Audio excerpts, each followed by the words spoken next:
Bismillah, Alhamdulillah, salatu wassalamu ala rasulillah wa ala alihi wa sahbihi wa mawalah wa la hawla wa la quwwata illa billahil azim. Ibu bapak sekalian yang insyaallah dirahmati Allah subhanahu wa ta'ala, jamaah Masjid Hifdzatul Mujahidin, kita masuk di pembahasan terakhir, yaitu iman kepada takdir Allah. Alhamdulillah sudah sampai di penghujung. Nah, ini harus memerlukan pemikiran yang ekstra berbicara soal takdir. Iman pada takdir ini yaitu kita meyakini segala kejadian, semua kejadian terjadi atas izin Allah dan takdirnya, atas izin Allah. Nah, takdir ini ada dua, ada takdir mubram dan ada takdir muallak. Apa bedanya? Jadi ada takdir itu yang kita tidak bisa memilih, sudah Allah berikan ketetapan sejak kita lahir di dunia ini. Contohnya jenis kelamin, kemudian kita terlahir di negara, di suku mana, kemudian kita terlahir warna kulitnya, warna kulit apa,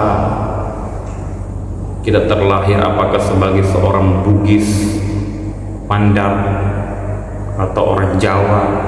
Itu sudah ditetapkan oleh Allah, kita tidak bisa memilih dari itu. Nah, ini makanya jangan pernah menghina seseorang berdasarkan karena fisiknya, karena itu bukan dia yang minta, bukan dia yang pesan, Allah yang berikan.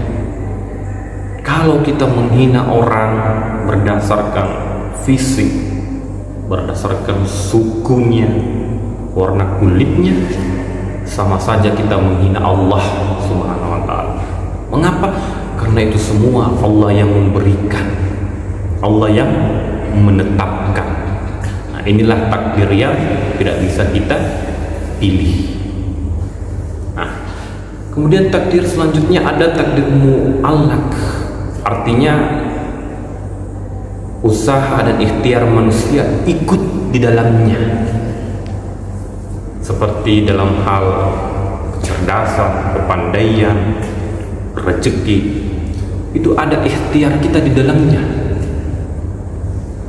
Nah, kita hidup ini oleh Allah diberikan dua jalan, fa'alhamaha fujuraha wa taqwaha. Disediakan oleh Allah jalan kejahatan dan jalan takwa. Kita pilih yang mana? Contoh sederhana, ketika kita baru bangun, itu sudah kita dihadapkan dua pilihan. Bapak mau pilih untuk berjamaah di masjid sholat subuh, atau bapak malah tidak sholat, itu pilihan. Setelah itu kita mau, misalnya anak sekolah mau kuliah di mana, apakah di kampus A atau di kampus B, itu pilihan. Seseorang dia mau bekerja di perusahaan yang ini atau perusahaan yang B, itu pilihan. Seorang misalnya dia mau mencari jodoh yang si A atau yang si B, itu pilihan. Dan diberikan kuasa oleh Allah untuk memilih.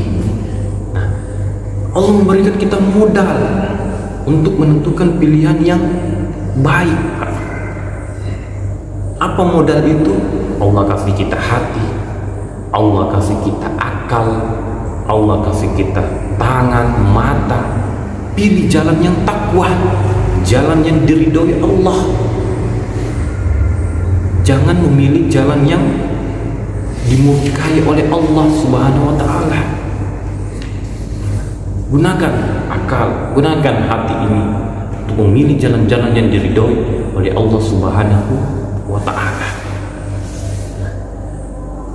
Ketika kita berniat untuk memilih, untuk meraih sesuatu yang kita dambakan, doa dan ikhtiar telah kita lakukan, doa dan usaha kita telah kerjakan, namun lantas sesuatu yang kita inginkan itu tidak kita dapat, maka yakin, Quran surah Al-Baqarah 216, ada sesuatu yang lebih baik daripada yang kita inginkan tersebut. Kenapa? Karena boleh jadi apa yang kita suka itu tidak baik untuk kita, dan sebaliknya boleh jadi sesuatu yang tidak kita suka itu ternyata baik untuk kita. Allah mengetahui sedang kita tidak mengetahui. Inilah puncaknya iman kepada takdir itu. Jadi dalam hidup ini kita diberikan Allah wajah seperti ini, itu nikmati, karena Allah yang menciptakan kita. Kita diberikan, namun dalam menjalani hidup kita gunakan akal hati ini untuk memilih jalan yang diridhoi Allah Subhanahu wa Ta'ala. Nah, apa buah daripada beriman kepada takdir ini? Dengan begitu kita yakin kepada takdir Allah, maka yang kita dapat adalah yang pertama, kita menjadi manusia yang tidak sombong. Tidak sombong. Kita berhasil lulus dengan nilai terbaik di kampus, tidak usah sombong. Kita berhasil bekerja di perusahaan yang bagus, gaji dapat tinggi, tidak usah sombong. Kenapa? Itu semua berada dalam kuasa Allah. Semua dalam kuasa Allah. Jadi buat apa sombong? Kemudian kita menjadi manusia yang tidak putus asa. Kenapa kita mau putus asa? Bahwasanya sudah ada Allah yang mengetahui, sudah ada Allah yang menguasai. Kalau diberikan rezeki segitu, ya kita terima. Itulah rezeki yang terbaik bagi kita menurut Allah. Diberikan rezeki segitu, ya istilahnya mungkin kata Allah, ya rezekimu begini-begini saja. Kalau nanti rezekimu tambah banyak, bisa-bisa masjid kau lewati, pengajian kau lewati. Itu semua ada hikmahnya, Pak. Jadi buat apa putus asa? Kita terima apa yang diberikan oleh Allah Subhanahu wa Ta'ala. Nah, kemudian buah selanjutnya, kita tidak menjadi manusia yang iri. Kenapa kita mau iri sama orang? Orang dapat rezeki, orang beli motor, orang beli mobil, tetangga beli mobil, kenapa mesti iri? Yang ngasih rezeki itu Allah. Nah, kalau kita iri kepada orang, sama saja kita komentar, kita nuntut sama Allah. Buat apa iri? Yang ngasih Allah, terserah Allah. Kemudian buah yang terakhir adalah kita menjadi manusia yang lapang, berlapang dada, nikmati. Kalau kita syukuri semua yang diberikan Allah, kita syukuri kita terlahir di sini, kita syukuri kita rezeki yang diberikan Allah segini, nikmat hidup itu, Pak. Nikmat hidup itu, karena Allah tahu yang terbaik buat kita. Allah tahu yang terbaik buat kita. Tugas kita adalah menerima yang diberikan oleh Allah, kemudian memanfaatkannya dengan jalan yang benar dan jalan yang baik.